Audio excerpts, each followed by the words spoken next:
Assalamualaikum warahmatullahi wabarakatuh. Perkenalkan, nama saya Siti Aisyah, NIM 2311-2008.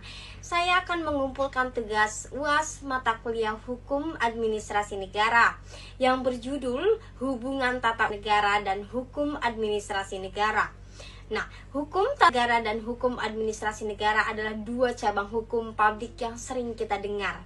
Tapi apa sebenarnya hubungan keduanya? Yuk, mari kita bahas bersama dalam video ini. Menurut Profesor Bagirmanan, hukum tata negara adalah hukum yang mengatur tingkah laku negara dalam arti alat perlengkapan negara. Maksudnya, HTN menyusun struktur lembaga seperti Presiden, DPR, Mahkamah Konstitusi, dan hubungan antar lembaga tersebut. Sedangkan HAN mengatur tata kelola pemerintahan, artinya bagaimana lembaga negara menjalankan tugas administratif sehari-hari seperti pelayanan publik dan pelaksanaan kebijakan. Keduanya saling berkaitan, yang dimana HTN adalah pondasi dan kerangka aturan, sedangkan HAN pelaksanaan teknis dari aturan itu. Ibaratnya HTN yang membuat aturan main, HAN yang mengatur dan menjalaninya. Misalnya, konstitusi menetapkan bahwa negara mempunyai presiden. HAN itu mengatur mekanisme bagaimana presiden membuat keputusan atau membentuk suatu lembaga. Sumber hukum adalah segala sesuatu yang dapat menimbulkan atau menjadi tempat ditemukannya aturan hukum. Dalam hukum administrasi negara, sumber hukumnya terbagi menjadi dua. Ada sumber hukum material dan sumber hukum formil. Sumber hukum material itu berarti isi atau bahan dari suatu aturan yang dipengaruhi oleh berbagai faktor dalam masyarakat. Ada tiga bentuk utamanya. Yang pertama, faktor historis, filosofis, sosiologis. Faktor yang pertama adalah faktor historis, yaitu aturan yang lahir dari pengalaman dan perkembangan sistem hukum di masa lalu. Contohnya, peraturan dari zaman Hindia Belanda, karya para ahli hukum, atau putusan hakim terdahulu. Yang kedua ada faktor sosiologis, aturan yang tumbuh dari kebutuhan nyata masyarakat, perkembangan sosial, dan pola hidup yang berlaku. Yang terakhir faktor filosofis, aturan yang berdasar pada nilai-nilai keadilan dan kebenaran, agar hukum tidak hanya mengikat, tetapi juga memberikan rasa adil bagi semua. Sumber hukum administrasi negara yang kedua adalah sumber hukum formil.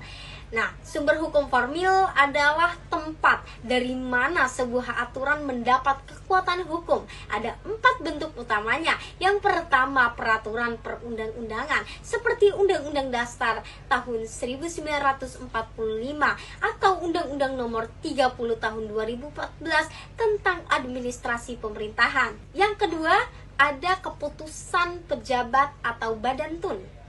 Nah, misalnya keputusan gubernur, menteri, atau bupati yang dilakukan di daerah atau bidang tertentu.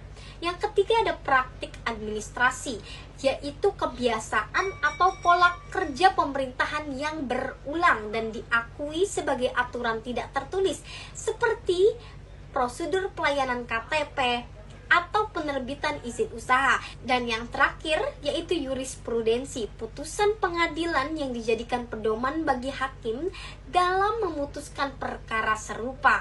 Hukum administrasi negara di Indonesia berkembang seiring dengan sejarah politik dan ketatanegaraan. Di masa kolonial Belanda, administrasi publik sangat birokratis dan tertutup. Setelah kemerdekaan, sistem pemerintahan berubah-ubah. Era Orde Lama fokus pada pembangunan nasional tapi tanpa sistem administratif yang kuat. Era Orde Baru, hukum administrasi berkembang pesat tapi sangat tersentralisasi dan kerap dijadikan alat kekuasaan. Era Orde Reformasi menjadi titik balik penting dengan lahirnya Undang-Undang Administrasi Pemerintahan, Undang-Undang Nomor 30 Tahun 2014 sebagai tonggak hukum administratif yang modern. Pilihan tidak hanya soal perintah atau kontrol, tapi juga menyangkut perlindungan hukum bagi rakyat terhadap keputusan pemerintah. Artinya warga negara bisa menggugat keputusan administratif yang merugikan terhadap PT UN.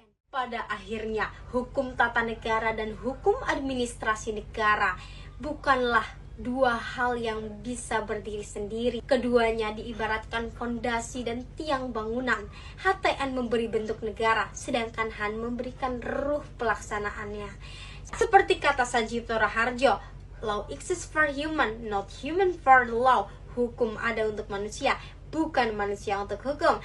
Cukup sekian dan terima kasih. Kurang lebihnya mohon maaf. Wabillahi taufiq wal hidayah. Wassalamualaikum warahmatullahi wabarakatuh.